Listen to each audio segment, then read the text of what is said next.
Good afternoon, everyone. My sister goddess team lovers. I'm Deborah Roth from Spirited Living, and I've been thinking about what time of year this is. Obviously, how could we avoid it? We're surrounded by it. It's the oddest holiday season. It's become a cliche to say that. What a strange holiday season it is.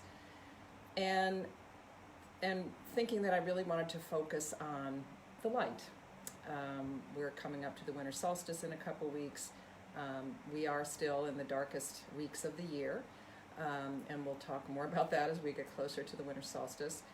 And I love that today, December 9th, is actually part of this extraordinary, really remarkable miracle, the Catholic Church would say, and they probably wouldn't tell you about the underlying goddess history behind it. And that is the story of what's probably more commonly known as the Virgin or the Lady of Guadalupe. She was actually made the patron saint of the Americas. She was canonized by Pope John Paul II in like 1999 or something. And her story is quite remarkable, and I love when I kind of venture into this deeper into this land of the divine feminine, learn all kinds of interesting things. And the big thing with her, sometimes when you look for her, because she's probably one of the more well-known saints and is particularly connected with Mexico. You don't hear a lot about the Aztec goddess that she very likely derives from, and there's all kinds of historical context around that too. And her name is Tonantzin. I don't know if I'm messing up the pronunciation, but it's Tonantzin. You can see the spelling in the description. And she was honored and celebrated by the Aztec people, the Aztec civilization, as the sacred mother. And she was felt to be an earth mother and kind of the mother of soil and light. So, in my quest for light this season, she seems a perfect one to bring into our team at this time. And I'll bring in some other sun/light goddesses, and actually a god next week. You'll see for this time of year. And the story with her, and I think it's so, I really try to bring in different cultures, not just the Greco-Roman goddesses, but here we're looking at an Aztec goddess, and really from all over the world, as the divine feminine is also often referred to as the god of many names, goddess of 1,000 faces, and 10,000 faces, sorry. So we just tap on the surface with ones that are sometimes well known and some that are not, understanding that what they represent is an archetype of the divine feminine, which we all carry within us. I say this every week, whether you're male or female, the qualities that mark the divine feminine of collaboration, of honoring our intuition and our emotions, of cooperation, of creativity, compassion. Likewise, we need the qualities of the divine masculine as well, rationality and strategizing and those left brain traits. So with getting back to the Virgin of Guadalupe, Tonantzin, the story behind her is quite wonderful. She appeared to, this has varied over the centuries as well, she appeared to, some say, an Aztec peasant, Juan Diego, on December 9th, today, 1531, and she appeared to him, and he recognized her as the Virgin Mary, is how the story goes, but he appeared to her on north of what's now Mexico City, on the hill that a shrine had for thousands of years apparently had been erected for Tonantzin, the sacred mother of the Aztec. and it was called the Tepeyac is the name of this hill. And so this being appeared to Juan Diego, speaking to him in his own language, Nahuatl, I think it was called, a dialect of Aztec, and told him that she wanted a church, a shrine, a temple built to her on this site. And he was quite surprised by this request, and went to his bishop, and his bishop demanded evidence that this had happened. So on December 12th, which is typically known and celebrated in Mexico and really all around the world as the feast day, the Virgin of Guadalupe, the two of them went to this same spot, and the Virgin / Tonantzin appeared again and said to Juan Diego that he should gather roses in a place that there typically weren't roses. And when he did, his cloak was transformed into an image of her. And apparently that cloak, or tilma, I think it was called, still exists to this day. And it's that site, especially after the Virgin of Guadalupe was canonized by the Pope in 1999, became the most visited Catholic shrine in the world.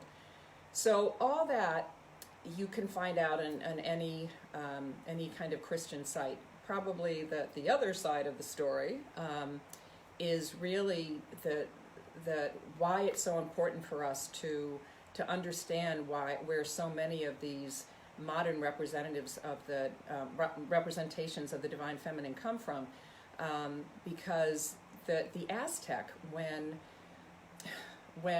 Europeans first arrived on this soil in the 1400s, early 1500s, there were 25 million Aztec in the Americas. By the time they were settled, there were 1 million. So just as what happened in North America, the same decimation of Native people happened in South and Central America as well. So I feel a real cause. I do so much work with my work with Fourth U Artivists to embrace marginalized populations and to honor women who are on the fringes, and to bring back the knowledge and the wisdom of these amazing Aztec and other goddesses that could have been lost. So there are plenty of ways. I think I'm not going to do a chant today. I think what I'll do is just lead you on a brief little meditation, kind of adapting. If you don't know, I'll show you pictures of her too. If you don't know Patricia Telesco's wonderful 365 Goddesses, she has literally every day a different goddess. I've learned that I need to kind of dig a little deeper from the things that she says, because it's very sort of superficial, but it's a fabulous resource. So let me show you two images that I have of Tonantzin.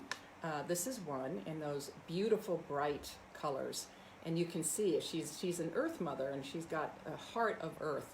And here are the roses that she instructed Juan Diego to pick. And here's another representation of her, which also has all of those Mexican Day of the Dead skeletons. You can see around the bottom of her dress. So do a little of your own searching for her. Hi, Irene. Hi, John. And learn a little bit about it'll blow you away what we did to the Aztecs, and why it is so important for us to reclaim these original indigenous goddesses.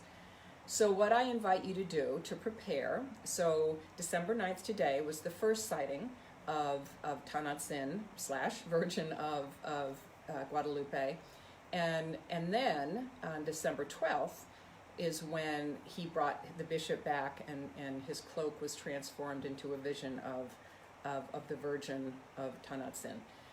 So I invite you to really kind of take in a lot of what the symbolism represents, and in the next few days to find yourself, well, let's close our eyes for a minute. Let's just kind of get in a place so you can think meditatively about how you would like to do this.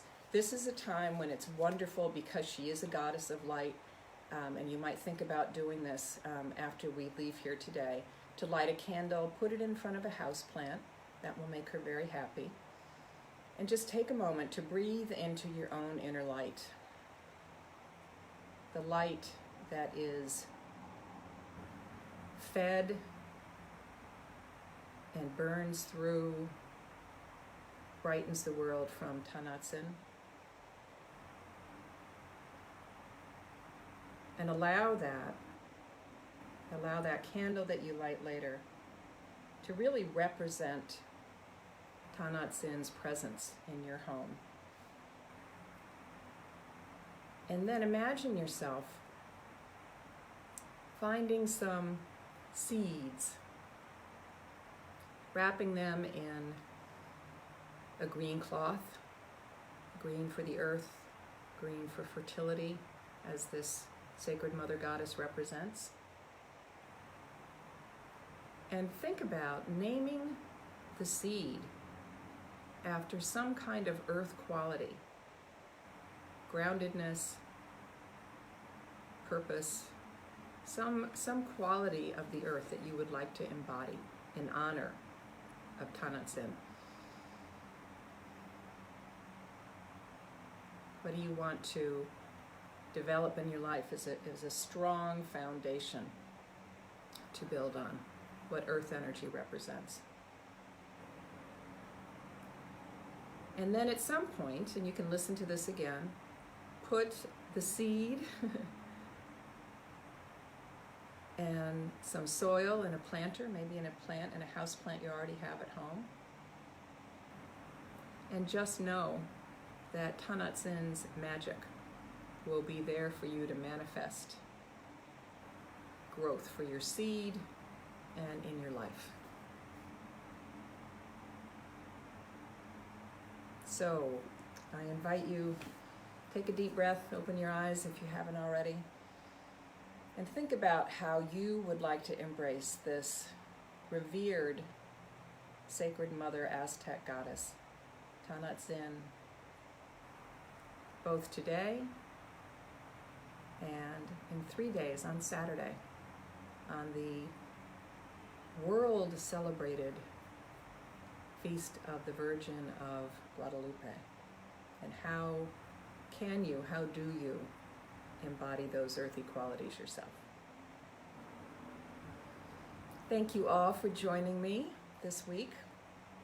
Hope to see you again. I would love to hear a little bit about your exploration of Tonantzin, of the Virgin of Guadalupe. And go with light through this season, this strange season of ours. Beautiful season of ours, light-filled season of ours. Until we connect again. Bye for now.